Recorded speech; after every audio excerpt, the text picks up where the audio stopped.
अल्हम्दुलिल्लाह वस्सलातु वस्सलामु अला रसूलिल्लाह। अस्सलामु अलैकुम वरहमतुल्लाहि वबरकातुहू। आज एक बहुत ही शानदार किताब काइंडनेस टू पेरेंट्स, इसके सेकंड पार्ट में हम लोग हैं। और अगर हम पर्सनल लेवल पे बताएं, इस किताब का सही में बहुत असर हो रहा है अल्हम्दुलिल्लाह। जैसे कि कल परसों की बात है कि जब उन्हें एकदम रात में कुछ पढ़ रहे थे, तब उन्हें कहा उसामा जाओ फौरन बाहर, कोई सामान लाना था। तो हमने कुछ सोचा नहीं, हाँ ठीक है, एकदम उसमें थे। पहले रहता रहे नहीं अभी नहीं जाएंगे, अब रात हुई होगी। लेकिन उसमें जब एक जो पॉइंट अभी आगे आएगा इस किताब में, कि जब तुम्हारे पेरेंट्स कुछ कहते हैं तो तुम जाओ मत, बल्कि उड़ो, फ्लाई करके जाओ। तो बहुत ही जबरदस्त पॉइंट लिखी हुई थी, लिखा हुआ था इसमें। और शेयर करते हैं स्क्रीन। हाँ, और एक और चीज, एक साइड पॉइंट भी बताते हैं कि जो हम लोग अभी तक जो प्रीवियस बुक्स में जो डिस्कशन करते हुए आए, हम लोग जो अशायरा पे ये सब पे डिस्कशन करते हुए आए, तो एक छोटा सा एक पॉइंट डिस्कस करते हैं यहाँ पर है कि स्टार्ट ऐसे होता है कि देखिए, एक वीडियो पॉडकास्ट में था, उसमें लिखा हुआ था, उन्होंने एक शेख ने ये बात कही थी कि देखिए, आप जो जिंदगी का सबसे बड़ा जो रिस्क लेते हैं, जिंदगी का जो सबसे बड़ा रिस्क है अगर कोई शख्स ले सकता है, तो वो है बिना इशा की नमाज पढ़ के सो जाना। बहुत बड़ी चीज, बहुत बड़ा रिस्क है, यानी इससे बड़ा कोई रिस्क हो ही नहीं सकता इंसान की जिंदगी में। ओके, अब इस मुकदमे के बाद इंशाल्लाह अब अपनी मेन टॉपिक बुक्स पे आते हैं। ओके, तो यहाँ पर जो डिस्कस किया गया है वो डिस्कस किया गया है कि देखें कि जो एस्पेक्ट जो इस बारे में जो बताया गया, जो अल्लाह का जो कमांड है कि वो अपने हम जैसे इंसान पेरेंट्स के साथ ड्यूटीफुल रहे, तो उसमें ये होता है कि that please their children and those that do not please them as well. यानी कि वो कमांड ये नहीं कि जरूरी नहीं कि आपको जो चीज अच्छी लगे बस उसी में आप उनको फॉलो वो करें, उनकी बात माने, बल्कि जो चीज आपको नापसंद गुजरे उसको भी आप एकदम मुस्कुराते हुए चेहरे से उसको माने, ठीक है। और फिर कोई भी रिक्वेस्ट अगर पेरेंट्स करते हैं तो उसमें बच्चे बिल्कुल भी किसी तरीके का मुंह ना बनाए, वो ना करें। ये बहुत इंपॉर्टेंट पॉइंट है कि इंसान जो है अपने नफ्सानी ख्वाहिशत पे ना चले। और यही लिखा हुआ है कि ये बहुत इंपॉर्टेंट फैक्ट है जिसको बहुत सारे चिल्ड्रन इग्नोर करते हैं। वो बस इतना सोचते हैं कि अगर जो मतलब ड्यूटीफुल होने का मतलब ये है कि जो उनको सूट करता है, जो उनके डिजायर को सूट करता है, और उस पे अगर वो अपने पेरेंट्स की बात मानते हैं तो ठीक है, नहीं तो जो है बाकी वो नहीं मानेंगे। वही ब्यूटीफुल उनकी नजर में होता है। तो वही लिखा हुआ है कि बिर का जो असल मतलब वही बताया गया है। अच्छा, बिर के जो है इस तीन एलिमेंट्स बताए गए हैं। पहली बात ये है कि जो जो बच्चा है वो जो पेरेंट्स की जो प्लेजर है, ये इतना इस पॉइंट को इंसान लिखा, मतलब जैसे ना लिख के कहीं लगा दे कि जो पेरेंट्स का जो प्लेजर है वो अपने प्लेजर से ज्यादा अपने बीवी बच्चे तमाम लोगों से ज्यादा, सिवाय प्रॉफिट मोहम्मद सल्लल्लाहु अलैहि वसल्लम से ज्यादा जो है, जो माँ बाप की जो खुशनुदी जिसको कहते हैं, खुशनुदी, उसमें वो मतलब हमारे लिए सबसे ज्यादा प्रायोरिटी होनी चाहिए। क्योंकि आज के ज़माने में होता क्या है कि जब ये बहुत बड़ा टेस्ट होता है, हम बता रहे हैं शादी के बाद इंसान का, कि जब इंसान शादी करता है और फिर जब एक घर में आते रहता है, तो ऑब्वियस सी बात है कि पेरेंट्स हैं और उनको वो पेरेंट्स अपने हिसाब से ऊपर नीचे बातें होंगी। ऐसा नहीं है कि भाई ये दुनिया है, ऊपर नीचे सब चीज़ होता है, और शैतान भी लगा रहता है हमेशा एक दूसरे के दिमाग में कुछ ना कुछ भरने के लिए, और ऊपर नीचे चीज़ होती है। यहाँ पर इंसान का असल टेस्ट होता है कि वो इस सिचुएशन में क्या अपने मतलब नई नवेली जो बीवी आई है उसको उसको उसको खुश करने के लिए उसी की बात मानता है, या अपने पेरेंट्स को नाराज कर देता है इस चक्कर में, या अपने पेरेंट्स से इसी वजह से अलग हो जाता है। बहुत सारी चीजें होती हैं। तो ये इंसान का इसी तरह से अल्लाह ताला टेस्ट लेते हैं। तो जो है इंसान को इसमें पास होना चाहिए। सेकंड पॉइंट ये लिखा हुआ है कि जो चाइल्ड को पेरेंट्स जो कुछ भी कहें उसको एकदम ओबे करना चाहिए। अगर बस वो कमांड जो है अल्लाह की जो कानून, इसके खिलाफ नहीं होना चाहिए, ठीक है। और अगर जैसे चिल्ड्रन ने सोचा यार मेरे ओपिनियन बात सही भी नहीं, तब भी उसको उसको फॉलो करना चाहिए, क्योंकि बस ये हो कि अल्लाह की कमांड के खिलाफ ना हो। थर्ड पॉइंट ये लिखा हुआ है कि जो जो बच्चा है उसको एक अच्छे दिल से और अपने पेरेंट्स को वो देना चाहिए जो जो मतलब जिसको वो पसंद तो करते हो, लेकिन वो उसके लिए डिमांड ना करे। आप उनको इससे इससे पहले कि वो आपसे कुछ बोलें, इससे पहले आपको ला के दे दें। ये है पिनेकल, बताते हैं इसको, जो है कि मतलब जैसे बहुत सारे लेवल हैं बिर के, उसमें ये लेवल सबसे टॉप लेवल है कि एक तो होता है कि आप हर बात मान रहे हैं, जो आप पेरेंट्स कह रहे हैं आप सब कर डाल रहे हैं एकदम मुस्कुरा कर। लेकिन इससे बड़ी चीज ये है कि आप जो है मतलब बस महसूस करें चीजों को, इधर उधर देखें चीजों को, एक मतलब वो करें और समझ जाए कि ये आपके पेरेंट्स को चाहिए, ये आपके माँ बाप को चाहिए, बस आप उसको कर दें फौरन।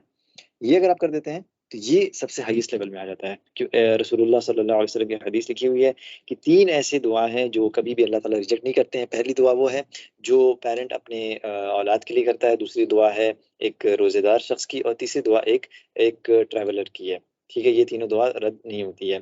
और फिर इसके बाद लिखा हुआ है कि अगर इंसान अपने माँ बाप के साथ बिर करता है, इसको बिर कहते हैं, ठीक है, तो क्या होता है कि it will be sufficient and worthy of that. यानी कि इसकी वजह से क्या होता है, जो इंसान बिर कर लेता है ना, यानी कि थोड़ा सा बर्दाश्त करना है इंसान को, यानी अगर कुछ ऊपर नीचे हो जाता है तो इसका जो उसको सिर्फ और सिर्फ इटरनल हैप्पीनेस मिलती है इस दुनिया और आखिरत में, इससे नीचे कोई बात नहीं। ठीक है। और लिखा हुआ है कि अल्लाह ताला ने सबसे बड़ी बात यहाँ पर जो इंसान जो है उसको गौर करना चाहिए, जो ये सूरह अहकाफ में बड़ी जबरदस्त, ये जो सूरह अहकाफ का जो ये पूरा पेज है इसको इंसान पढ़े कि कैसे जो है पहले इंसान उसमें दिखाया गया कि जब एक शख्स है, जब वो अरब 40 साल का हो जाता है, फिर उसके बाद से दुआ करता है, बड़ी जबरदस्त दुआ, इसको पढ़े। फिर उसके बाद से उसके कंट्रास्ट में एक दूसरे शख्स की बात लिखी हुई जो अपने पेरेंट्स को कहता है कि क्या मैं जो है जब मर जाऊंगा तो क्या मैं दोबारा जिंदा होऊंगा, ये तो पुरानी स्टोरीज हैं। फिर उनके पेरेंट्स अल्लाह से दुआ करते हैं, मतलब जैसे वो कहते हैं कि मतलब तुम्हारे परदुदगार हो, तुम क्यों मतलब ऐसे कर रहे हो, आमीन, ईमान लाओ। तो वो नहीं करता था, यानी दोनों कंट्रास्ट दिए हुए हैं वहां पर हैं। तो यहाँ पर क्या लिखा हुआ है, जो फर्स्ट जो चाइल्ड था, जो राइटिस था, जो इंसान है, मर्द है, वो उसके बारे में लिखा हुआ है कि वो शख्स ड्यूटीफुल था पेरेंट्स का। तो लिखा हुआ है कि इन लोगों से जो जो उनके जो गुड जो डीड्स उन्होंने किए हैं, अल्लाह ताला उसको कबूल कर लेंगे। ठीक है, क्योंकि ये पेरेंट्स के साथ ड्यूटीफुल रहे, और इनकी जो एविल डीड्स है अल्लाह ताला उसको नजरअंदाज कर देंगे। ये तो कितनी बहुत इंपॉर्टेंट चीज़ है। तो ये लिखा हुआ है कि जो भी शख्स अपने पेरेंट्स की तरफ बिर दिखाता है, हमने अभी बता दिया कि बिर का मतलब 3 एलिमेंट्स इसमें शामिल हैं। ठीक है, इस तो ये 3 एलिमेंट्स जो लेके आता है वही बिर उसमें उसको आता है, उसी उसी यही बिर में आता है। तो जो ऐसा शख्स करता है तो उसको जो है अल्लाह ताला क्या करते हैं, उसको अपनी रहमत और रहमत में ढाक लेते हैं और उसके तमाम गुनाहों को माफ कर देते हैं। उसके बाद से एक और चीज़ लिखी हुई है, ये जो बहुत अच्छा चैप्टर है कि आपके जो पेरेंट्स अगर राइटियस है उसकी कितनी बड़ी ब्लेसिंग है। ठीक है? तो लिखा हुआ है कि जो एक पेरेंट की जो मर्सी होती है एक अपने बच्चे के लिए, उसके लिए कोई मतलब अल्फाज नहीं है उसको बयान करने के लिए। जैसे ही एक शख्स पेरेंट बनता है तब उसको सही में समझ में आता है कि असल में माँ-बाप होने का मतलब क्या है, औलाद जो हमारी हुई है इसको इसको कैसे केयर करें, यानी एक इंसान की मोहब्बत ही अलग होती है। ठीक है?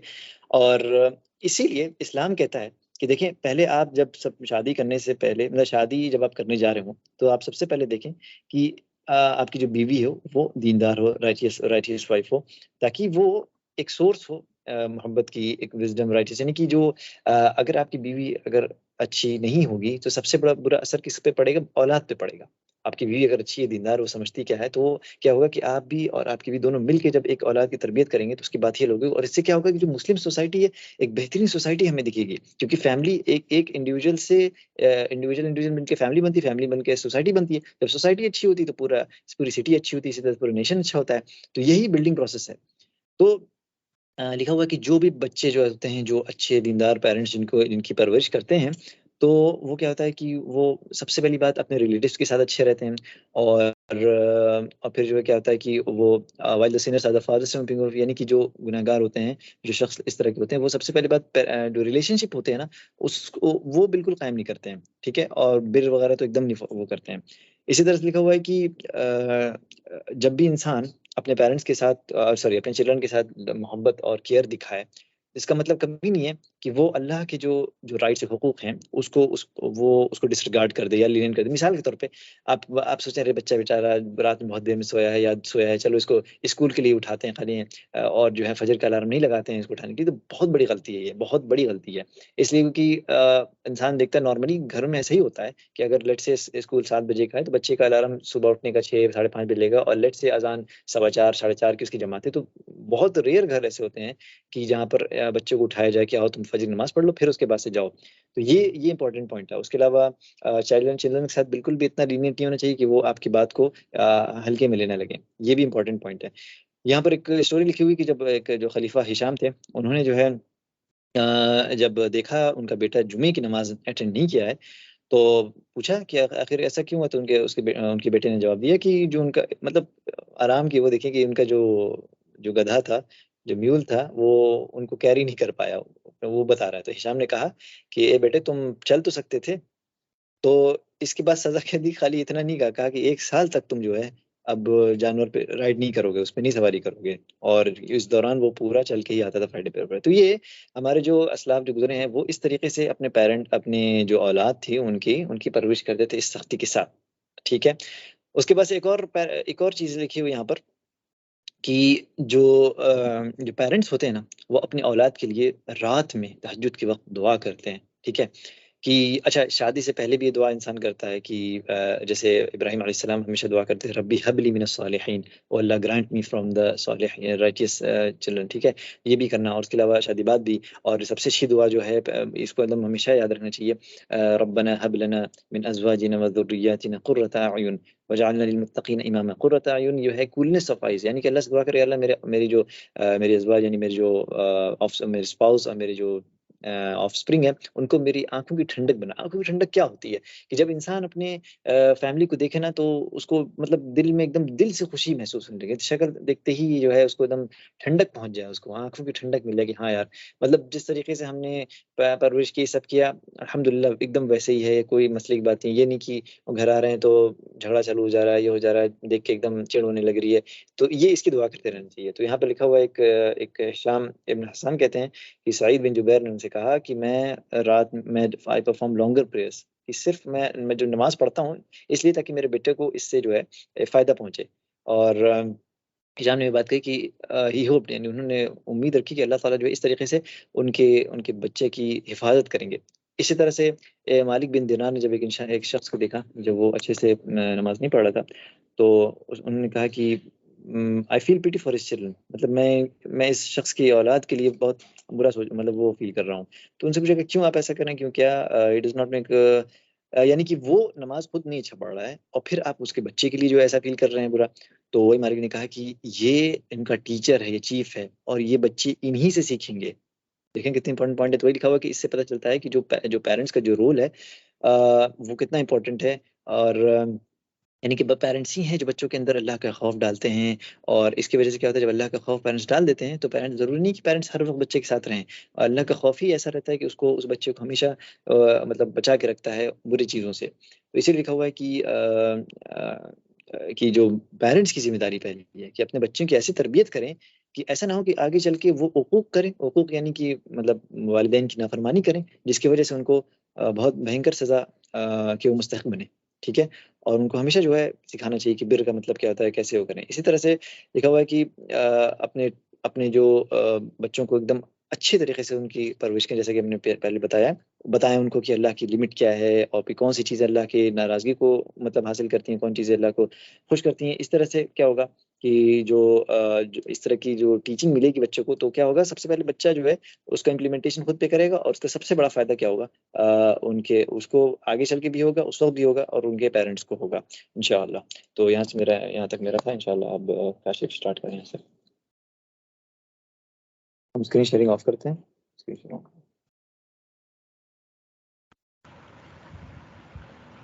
अपनी स्क्रीन शेयर कर लेना एक सेकंड।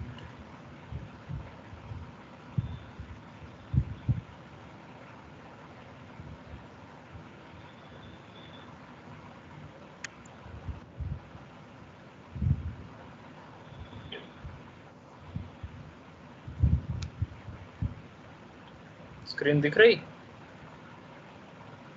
हाँ, लोड हो रही है। हाँ, ठीक है, लोड हो रही है। फुल कर दो एकदम। और करना, बस ठीक है, परफेक्ट।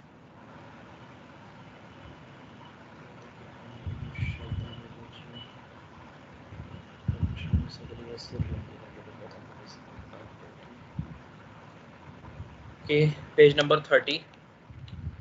तो पेरेंट्स के साथ जो है सिला रहमी करने के लिए जो कहा गया है, बच्चों को तो जो हक, जो मतलब ऑर्डर किया है कि वो तो है ही अपनी जगह, लेकिन एट द सेम टाइम ये भी है कि पेरेंट्स को भी अपने बच्चों को की मदद करनी चाहिए कि वो उनके साथ काइंड रहें। किस तरीके से उनसे उस तरीके की चीज़ों की एक्सपेक्टेशन ना करें या उन्हें वो काम करने के लिए एक्सपेक्ट ना करें जिससे वो बोर या टायर्ड हो जाएं और कुछ ऐसा कर दे जो उन्हें डिसोब करे, जिसकी वजह से वो दोजख में चले जाएं। बहुत ज़्यादा आम बात है ये। मतलब कि ये एक तो हम लोग मुआशरे का चीज़ है ना कि इंसान अगर बड़ा है तो वो बदतमीज़ी कर सकता है, ठीक है, वो जायज़ भी है, वो क्या कहते हैं उसको एक्सप्लेन भी किया जा सब कर सकता है, भले गलत कर रहा हो। एट द सेम टाइम अगर कोई छोटा है और उसके उस गलत को बोल रहा कि यार ये सही नहीं है, तो उसको बदतमीज़ का तमगा लग जाएगा तुरंत कि तो बदतमीज़ की अम्मा बस कुछ सिखाएंगे, ठीक है। ये बहुत कॉमन चीज़ है कि पेरेंट्स को भी मदद उतनी ही करना चाहिए अपने बच्चों के साथ कि वो उनके साथ काइंड रह सकें, ठीक है। ये जो यहाँ पे कहावत लिखी है कि एक बच्चा जो है अपने पेरेंट के साथ शुरुआत के 7 साल एज अ प्रिजनर होता है, मतलब कि 7 साल इतना छोटा है कि अपना कोई काम अपने से नहीं कर सकता। जिस भी तरीके से उसके माँ बाप उसको रखेंगे वो वैसे ही रहेगा, अपना उसमें कुछ नहीं है। 7 साल के बाद जो प्रिंस की तरह रहता है, क्योंकि वो उसका थोड़ा थोड़ा वो अपना क्या कहते हैं अडल्टहुड की तरफ बढ़ रहा है, और ये टाइम पे जो है लोगों के बच्चों के अंदर स्पेशली पेशेंस कम होता है, ठीक है। तो उनको प्रिंस की तरह ट्रीट करना पड़ता है कि हाँ जो वो बोल रहे हैं उसको सुनेंगे, समझाएंगे, करेंगे, और उसके बाद फिर वो धीरे धीरे करके मिनिस्टर होता है, मतलब कि हाँ उसको समझ में आता है कि हाँ ये काम सही है, ये गलत है, हमें ऐसे करना चाहिए, वैसे करना चाहिए, ठीक है।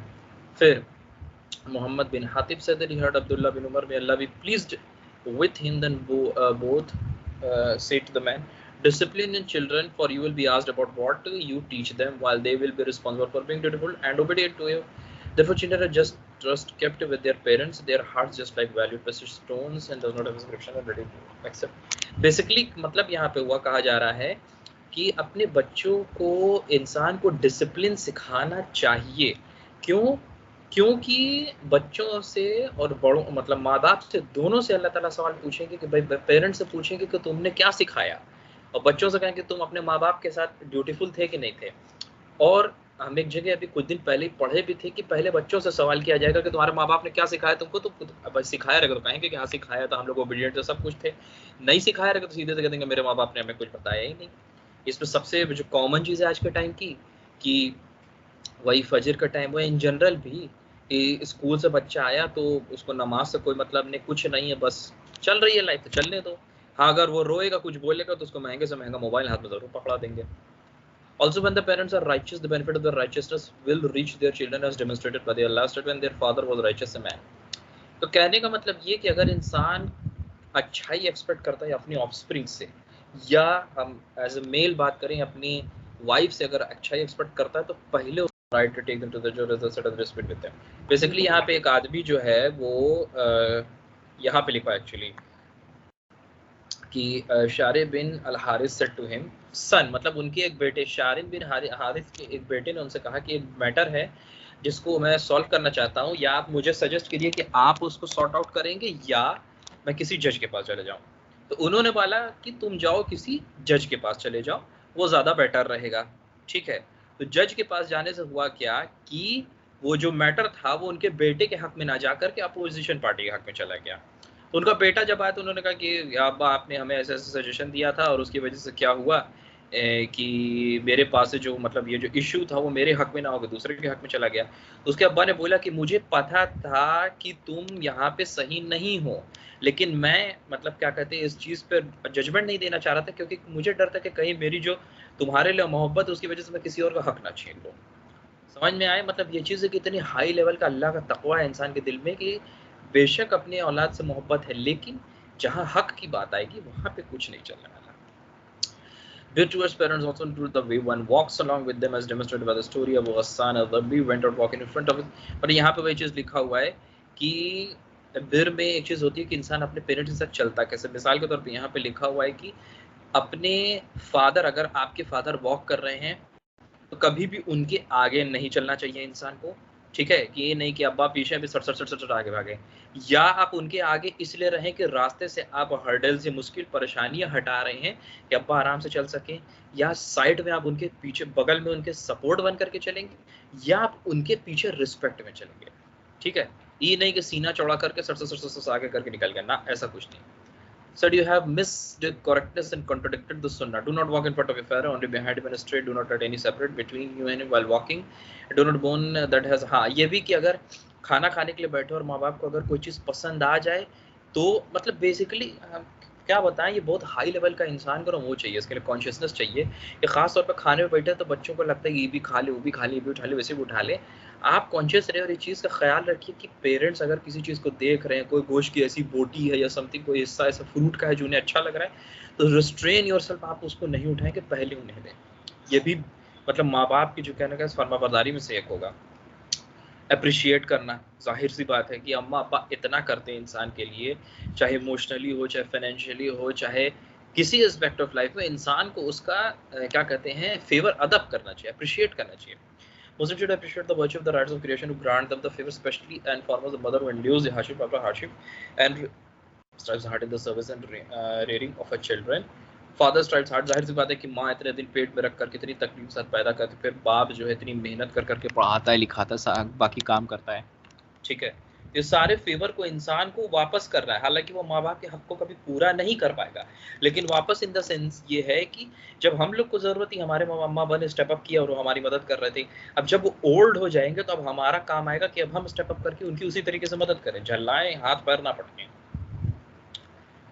If the offspring become righteous and his or her parents teach him or her religious knowledge and the Quran, they will collect as much as the offspring correct. ये तो आप लोग को पता है कि कोई किसी को अगर किसी नेकी की तरफ रिडायरेक्ट करता है तो जब तक वो इंसान वो नेक काम करता रहेगा, सिखाने वाले को भी इक्वल स्वाब मिलेगा।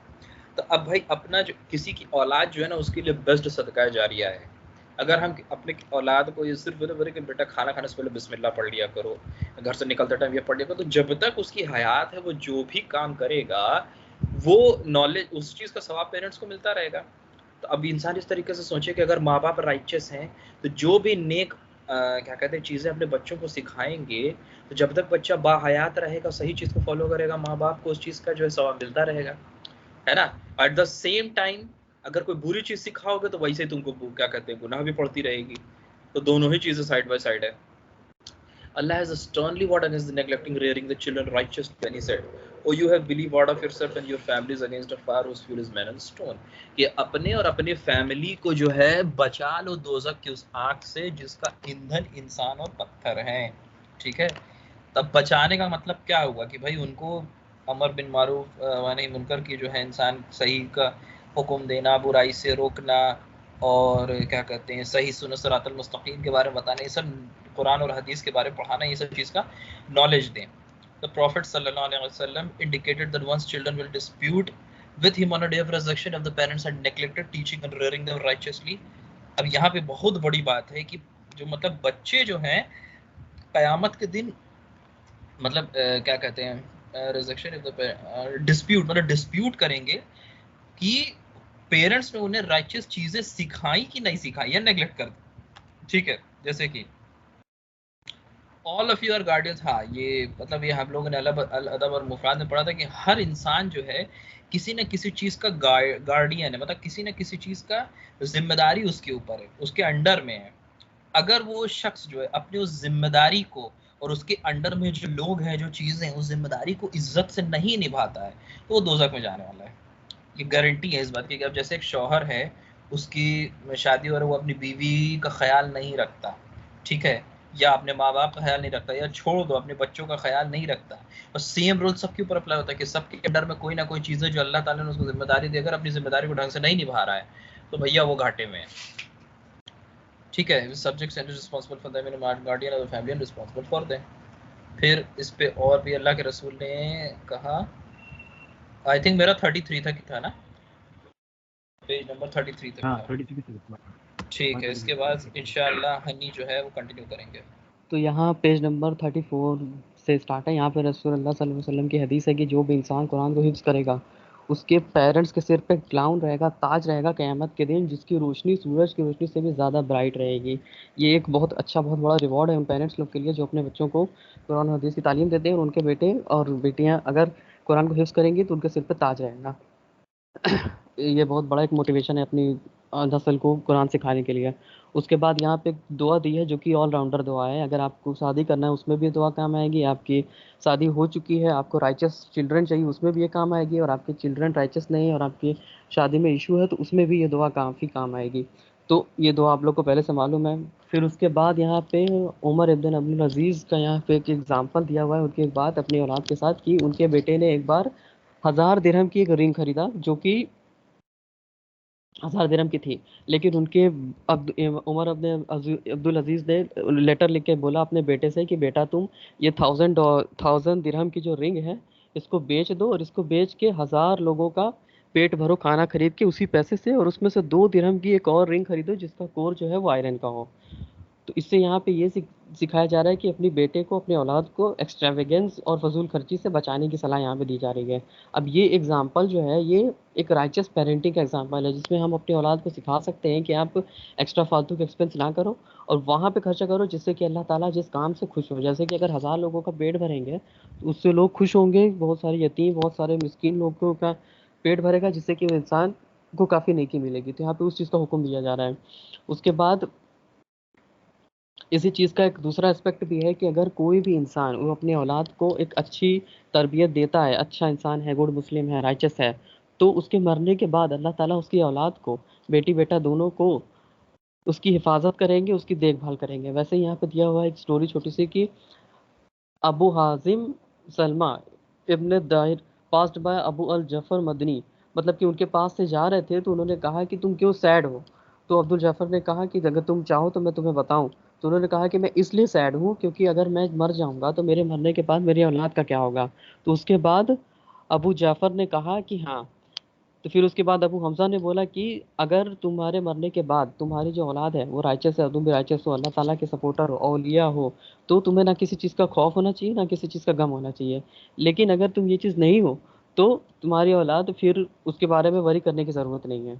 फिर औलाद अगर राइचस नहीं है तो फिर कोई फ़र्क नहीं पड़ता, उनके ऊपर वरी करने से ऑटोमेटिकली वो फायर में जाएंगे। यहाँ पे बेसिकली उस चीज़ के बारे में बताया गया है। उसके बाद यहाँ पे दूसरी एक हदीस दी हुई है, हदीस नहीं, यहाँ पे दिया है पेरेंट्स की पनिशमेंट, जो कि मतलब बच्चों के लिए। तो यहाँ पे दिया है Abu Hashim said to his, I saw him crying in his son funeral and his feel grief from loss of his son.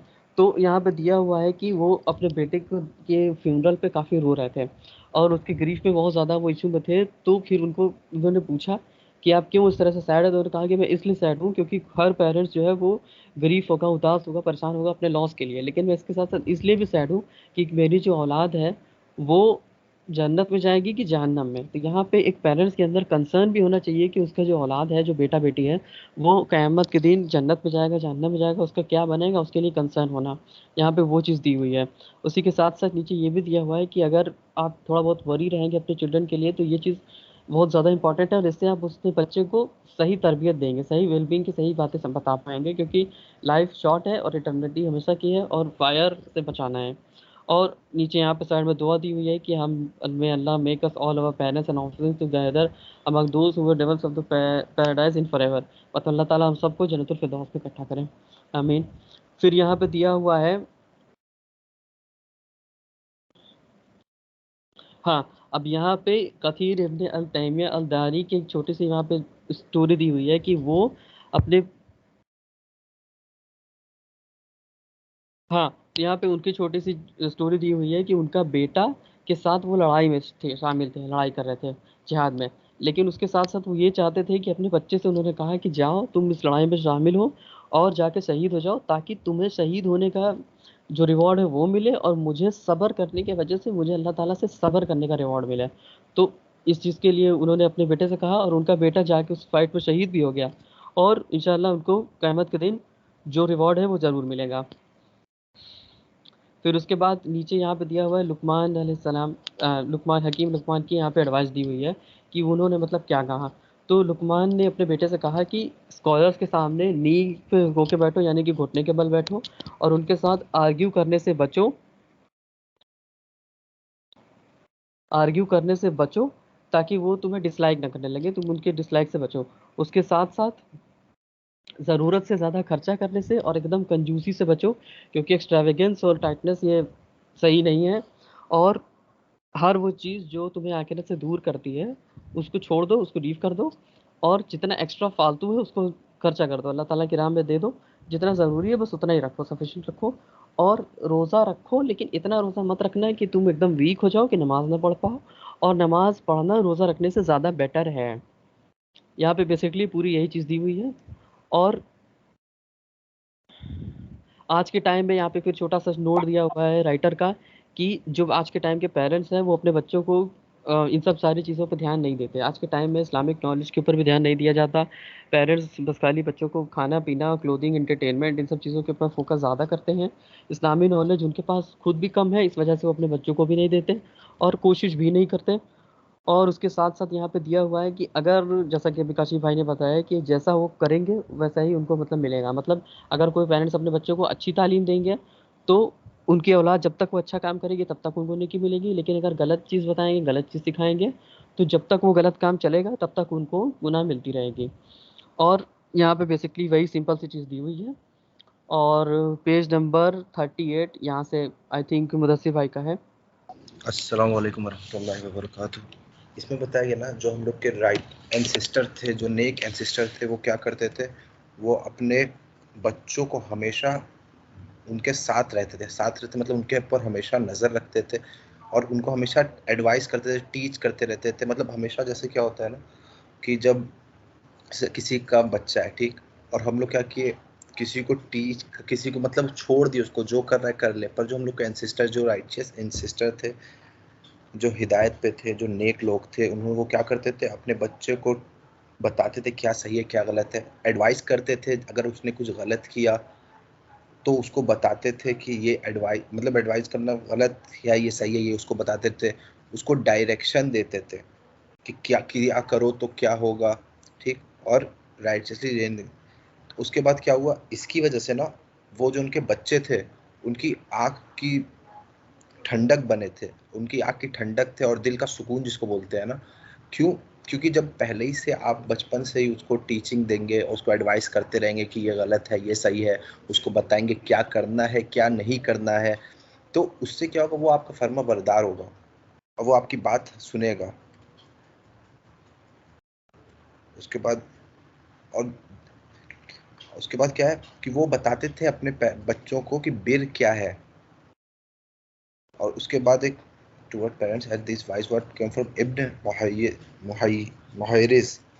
इब्न मुहैरिज उन्होंने क्या बोला, अगर कोई अपने बाबा अब्बू उसके उनके आगे चलता है ना, तो उसने कुआक किया। और कुआक मतलब होता क्या है कि बहुत अपने मतलब पेरेंट्स को बहुत ज़्यादा पेन देना, ठीक, अनलेस अगर कुछ सामने कुछ मान लीजिए पत्थर है या कुछ ऐसा ऑब्जेक्ट है जो उनको तकलीफ पहुंचा सकता है, उसको हटाने के लिए वो आगे जाता है, तो बस एक वो एक्सेप्टेबल है।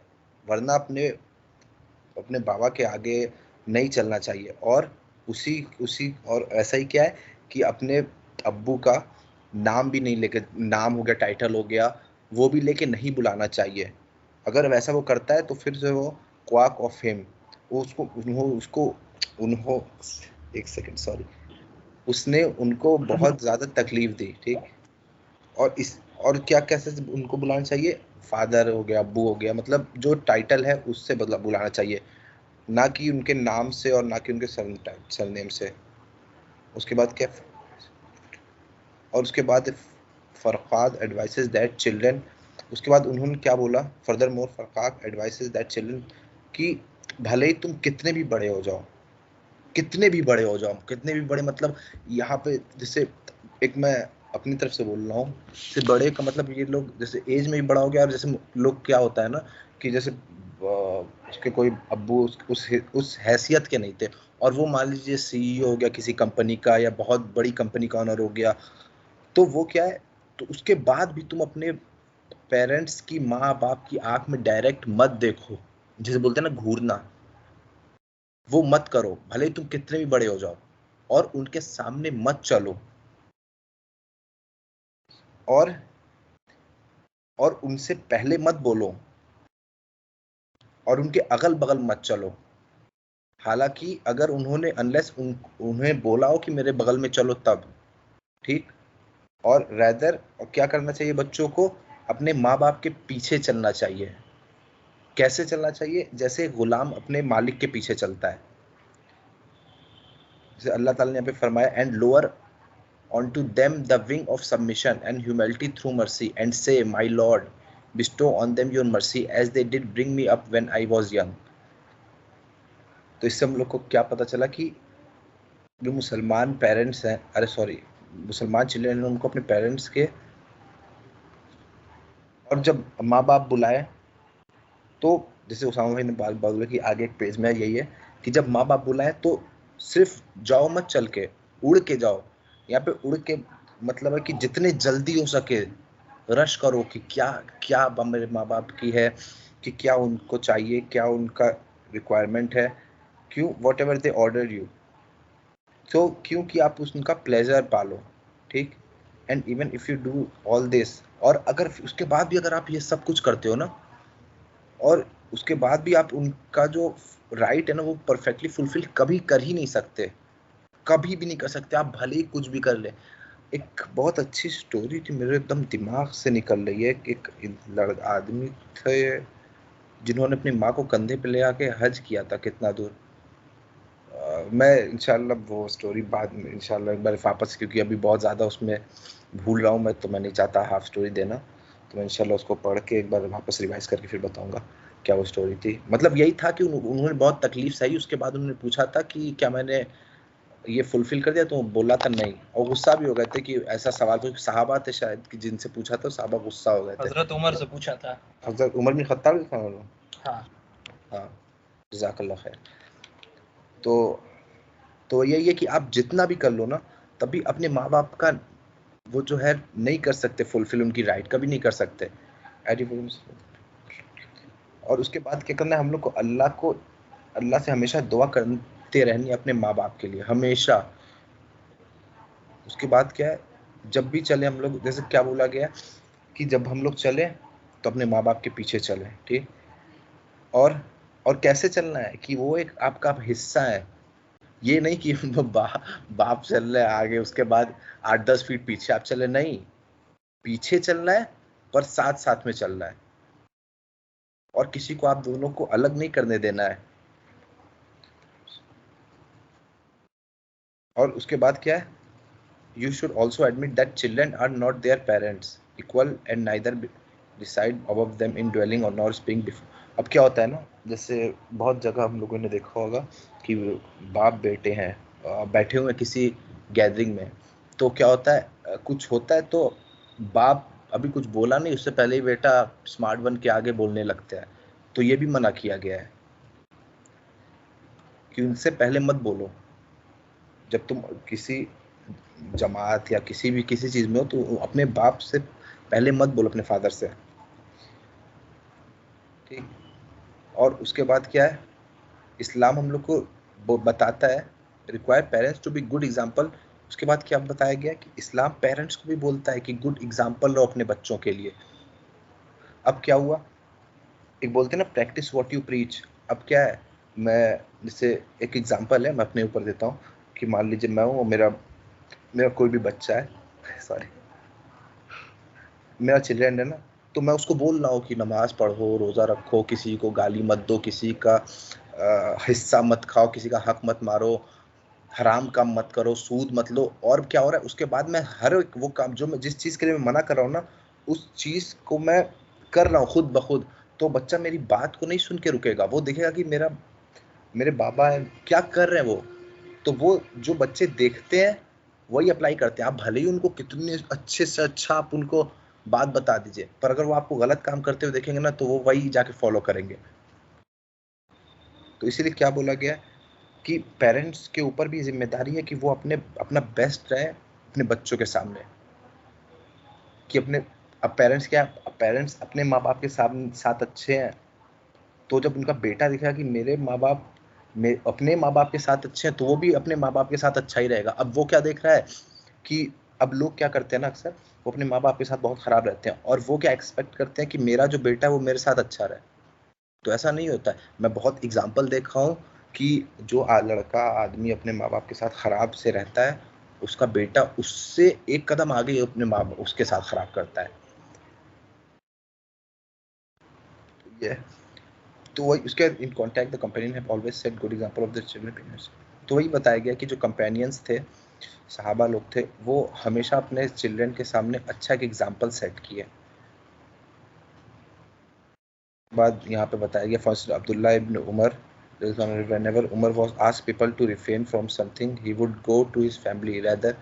हाँ, ये बहुत अच्छी चीज़ है कि जैसे इसका एक और एग्जांपल देता हूँ कि जब ये हुआ तब उमर बिन खत्ताब हमेशा बोलते थे अपनी मतलब पहले जो भी होता था ना अपनी फैमिली के ऊपर जाते थे। इसका एक एग्जांपल हम लोग उसमें भी देख सकते हैं कि जब बैटल ऑफ बद्र हुआ था, सबसे पहली मुस्लिम मतलब जो बैटल था इस्लाम का, तो उसमें क्या हुआ था कि उमर खत्ताब जो कैदी लोग पकड़े गए थे, प्रिजनर्स थे, उनको बोला गया इनके साथ क्या किया जाए।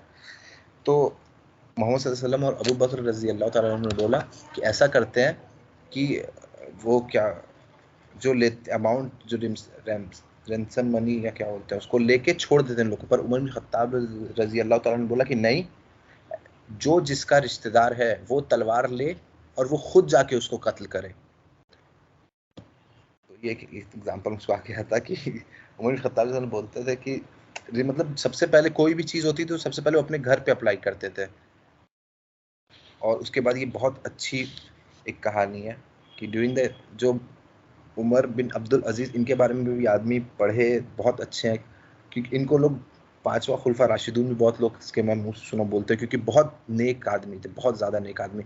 और इनका अगर आप देखेंगे कि कैसे ये मतलब क्योंकि उमर बिन खत्ताब रजी अल्लाह तआला अन्हु के लीनियज से हैं, और इनकी जो दादी थी उनका मतलब कहानी की बहुत अच्छी है, अगर आप लोग पढ़िएगा मैं वो बताता हूँ। तो इनके जो कज़न थे, भाई थे, उन्होंने क्या बोला, मसलमा इब्न अब्दुल मलिक इनको विजिट किए और उन्होंने बोला कि a chief of the faith, कि आपने अपने बच्चों को पुअर बनाया, मतलब उनके लिए कुछ छोड़ के नहीं जा रहे, तो आप ऐसा क्यों नहीं करते हैं कि अपने जो रिलेटिव है उनको बोल दीजिए कि इनके लिए केयर कर लें। तो अक्सर लोग बोलते हैं। तो Umar asked to be help to sit, and तो उमर अब्दुल अजीज रहमतुल्लाह अलैह थे, उन्होंने बोला कि मुझको बैठाओ। उसके बाद उन्होंने ये बोला उससे, अपने भाई से, कि ये जो तुमने स्टेटमेंट बोला है कि मैंने उनको पुअर बनाया है, तो अल्लाह कि मैंने उनको मनी से उनको रोका ही नहीं जो वो डिजर्व करते हैं, और nor I have given them what is not allowed to them, और ना ही मैंने उनको ऐसी चीज दी है कि जो वो अलाउड नहीं करते थे। और उसके बाद जैसे बोला कि आपने जो रिक्वेस्ट किया है कि मैं अपने कोई रिलेटिव को उनका केयर टेकर बना दूं अपने चिल्ड्रन का, तो कितनी अच्छी बात है ये, देखिए तवक्कुल है अल्लाह ताला पे। उन्होंने क्या बोला कि ये then know that their caretaker on my behalf is Allah, मतलब वो क्या बोल रहे हैं, अपने बिहाफ पे अपने किसी रिलेटिव को उनका केयर टेकर बना दिया अपने बच्चों का। तो उन्होंने क्या बोला कि मेरे बिहाफ से अल्लाह ताला उनके केयर टेकर है। अब जिसका अल्लाह ताला केयर टेकर होगा उसको किसी चीज की क्या ही जरूरत होगी। तो जिसने बुक भेजी और जो सपोर्ट करता है नेक लोगों को, और एज फॉर माई चिल्ड्रन, अगर वो नेक हैं और अल्लाह से डरने वाले हैं, तो अल्लाह ताला हर एक परेशानी, हर एक मुश्किल से उनको निकाल देगा, कोई रास्ता बनाएगा, जो कि अल्लाह ताला ने बोला है। और अगर वो किसी गुनाह में पड़ जाते हैं तो मैं उनको हेल्प नहीं करूंगा किसी चीज को वो मतलब गुनाह को और करने के लिए, और मैं अल्लाह को बुलाता हूँ कि हियर आफ्टर के अच्छे रिटर्न के लिए। जैसे इनका ये भी था ना कि इनका इससे ये भी हुआ ना कि जैसे अब केयर टेकर कोई बना देते रिश्तेदार को, तो उससे क्या होता कि केयर टेकर है तो ख्याल रख रहे हैं, सामान दे रहे हैं, तो अगर कुछ गलती से किसी गुनाह में वो पड़ जाते तो वो भी गलत ही था। पर मतलब ये कितनी अच्छी चीज हम लोग को, जैसे आज मतलब वो एकदम खराब है तबीयत, उसके बाद वो इतनी बड़ी बात बोल रहे हैं कि मेरी तरफ से अल्लाह ताला उनको केयर टेकर। अगर हम लोग के अंदर इतना आ जाए ईमान, मतलब क्या है वो, हालांकि जिससे अल्लाह ताला हम लोग को भी इतना ईमान दे, और इन लोग के सलफ सालिहीन जो गुजरे और सहाबा गुजरे उनके तौर तरीके पर चलने की हिदायत दे हम लोग को भी अल्लाह ताला। मेरा हो गया भाई कंप्लीट। अस्सलामु अलैकुम वरहमतुल्लाहि वबरकातुहू। तो आज बेसिकली मेरा पेज नंबर 42 एंड 43 कवर करना है। 42 पे आता है how do people treat their parents in the present time. फिर आता है in the present time neglecting parents become. आज के टाइम में पेरेंट्स की बातों को निगलेक्ट करना, उनको कम अटेंशन देना नॉर्मल हो चुका है, कॉमन हो चुका है, स्पेशली जबकि वो बूढ़े हो जाते हैं, जबकि वो अपने बच्चों को उनकी सबसे ज़्यादा ज़रूरत होती है, छोटी छोटी चीज़ों की ज़रूरत होती है तब तो। और when they saw the children visit them in the school, they do not place in old। फिर आता है कि आज के टाइम में बात करने का तरीका भी देखें, टॉकिंग हार्शली एंड रूडली उनसे बात to parents, speaking to them with a loud voice, showing discomfort and boredom towards the least request for them, complaining from the burden to. वही हो गया, मतलब इसमें समरी यही है और ये निकल के कि ये उनसे बात करने का जो तरीका हो गया है, तेज़ आवाज़ में बात करना, बोरिंग टाइप में बात करना, बोर होकर बात करना, रूडली बात करना, even wishing they would die. ये भी कॉमन हो चुका है कि विश कर रहे हैं लोग कि वो मर जाएं, ये सो कॉमन हो गया आज के ज़माने में। फिर आता है कि it's is even more amazing to see some Muslim did. आज के ज़माने में कई मुस्लिम भी अपने पेरेंट्स के ऐसे ही बिहेव कर रहे हैं जैसे कि कुफ़ार काफ़ी लोग करते हैं, इल मैनर्ड, बिना किसी मैनर में बात करने के तरीके से। फिर वो आता है कि उकूक जो है अनड्यूटीफुलनेस टुवर्ड्स पेरेंट्स, ये भी जो है कॉमन हो चुका है। फिर आता है कि it was reported that when Nasr bin Abu Hafid al Maqdisi travel from Jerusalem to Mayafariqin to in Iraq to learn, तो इस मदर, तो उनसे क्वेश्चन पूछा गया इस योर मदर लाइव, तो नसर सेड यस, उन्होंने कहा यस शी इज़ अलाइव। फिर पूछा कि क्या तुमने उनसे परमिशन लेकर आई है मुझसे नॉलेज गेन करने की, तो उन्होंने, नसार ने कहा नहीं। तो अल खजूरनी ने कहा by Allah, you will not learn me until you go back to her, तुम तब तक मेरे से नॉलेज नहीं ले सकते जब तक तुम उनके पास वापस जाओ। सो डैट है, जब फिर उनका जो गुस्सा है तुम्हारे लिए वो ख़त्म हो जाए, तुम उनसे फिर परमिशन लो और फिर आओ नॉलेज गेन करने। फिर Nasr went back to his mother and remind when, फिर नसार जो अपने माँ के पास गए, वहाँ रहे जब तक वो उनका इंतकाल नहीं हो गया। फिर उसके बाद वो ट्रैवल किए नॉलेज कलेक्ट करने की। सोच लीजिए कितनी बड़ी बात है ये।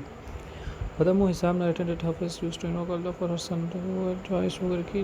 फिर ऐसे ही फिर आता है whatever is with you will be exhausted and whatever is with Allah of good deeds will remain. मतलब जो तुम्हारे पास है वो तो एक दिन ख़त्म ही होना है, जो अल्लाह का है जैसे गुड डीड्स वो रहना हमेशा। And those who are patient, और जो सब्र करने वाले होते हैं, we will certainly pay them और reward in proportion the best of what they used to do. फिर आता है फर्स्ट वर्क ऑफ मार sadness of scholar of this सलफ। फिर यहीं तक था, ज़्यादा इसमें कुछ है नहीं। फिर इंशाल्लाह अब नेक्स्ट वीक में आगे का एक्सप्लेन किया जाएगा इंशाअल्लाह ताला। अस्सलामु अलैकुम व रहमतुल्लाहि व बरकातुहू।